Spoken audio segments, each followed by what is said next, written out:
Bon matin les amis, bon matin tout le monde. J'espère que tout le monde va bien ce matin. Alors ce matin, je vous parle de la preuve ultime qui confirme que le Saint-Esprit de Dieu vit en toi. Tu sais, dans ce monde aujourd'hui, il y a beaucoup de gens qui parlent de l'esprit, beaucoup de gens qui essaient d'être spirituels. Ça peut être dangereux aussi parce que la Bible nous dit qu'à la fin des temps, il va y avoir beaucoup de faux prophètes qui vont venir dans le monde. Et c'est pour cela qu'on voit qu'il y a des gens qui opèrent par des esprits de divination et même des esprits familiers, donc qui peuvent nous dire des choses sur nos vies.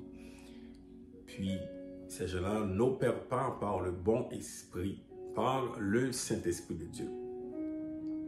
Il faut être vigilant. L'apôtre Jean nous dit de tester les esprits. Il faut faire un test. Quel esprit qui vit en toi? Si tu veux être spirituel et tu sens qu'il y a des choses qui se passent autour de toi, mais tu dois savoir quel esprit vraiment qui vit en toi. Très important les amis. Évidemment, Dieu est omniprésent, mais vivre en toi, ça c'est autre chose. Pour que le Seigneur vive en toi, je vous dis les amis, c'est quelque chose d'extraordinaire et c'est un miracle. Jésus dit dans Jean 14, il parlait aux disciples, il dit, je vais prier le Père, il va vous envoyer le Saint-Esprit, l'Esprit de vérité. Et donc d'abord et avant tout, ceux aujourd'hui qui reçoivent le Saint-Esprit, l'Esprit de vérité, ce sont d'abord et avant tout des disciples de Jésus-Christ. Jésus disait que l'Esprit de vérité va vivre en eux. Ça, c'est puissant. Et donc, les disciples de Jésus-Christ, l'Esprit de Dieu, le Saint-Esprit vit en eux. Ça, c'est extraordinaire et c'est probablement le plus grand miracle qui puisse arriver. Alors, ce matin, c'est quoi la preuve ultime qui dit que le Saint-Esprit vit en toi, parce qu'il peut être autour de toi. Parce que Dieu peut être autour de toi pour essayer de te convaincre. Mais être en toi, vit en toi, c'est quelque chose qui est extraordinaire. La preuve ultime aujourd'hui que le Saint-Esprit de Dieu vit en toi, c'est d'abord et avant tout que tu aimes Jésus-Christ. Que tu as un amour pour Jésus-Christ. Ça, c'est la preuve ultime.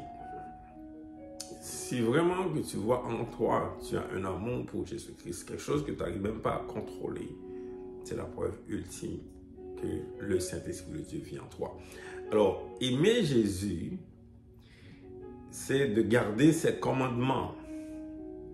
Si tu dis que tu aimes Jésus, tu sens que tu aimes Jésus, ce n'est pas quelque chose d'émotionnel là.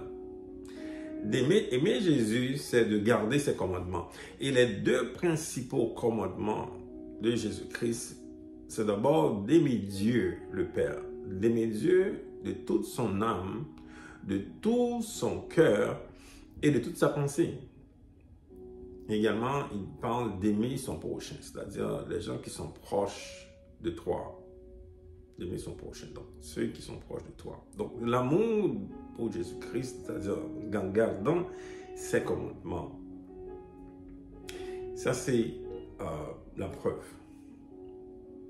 Évidemment, il y a aussi le désir que tu as pour témoigner le nom de Jésus-Christ. C'est quelque chose qui est en toi, que tu n'arrives même pas à même contrôler ou bien que tu ne peux pas refuser. Donc, tu as un désir, ardent désir de parler du Seigneur, de témoigner son nom et tu n'as pas honte de le faire. Voilà les amis, aujourd'hui, la preuve ultime que le Saint-Esprit vit en toi. Alors, si tu n'as pas cette preuve, c'est le temps de chercher le Seigneur. C'est le temps vraiment de le chercher dans la repentance. Et je dis à chaque fois, c'est la repentance qui va amener la présence du Seigneur. La repentance. Vis à tous les jours une vie d'humilité et de repentance à Jésus-Christ. Et un jour, tu auras la preuve ultime que le Saint-Esprit de Dieu vit en toi. Merci et bonne journée.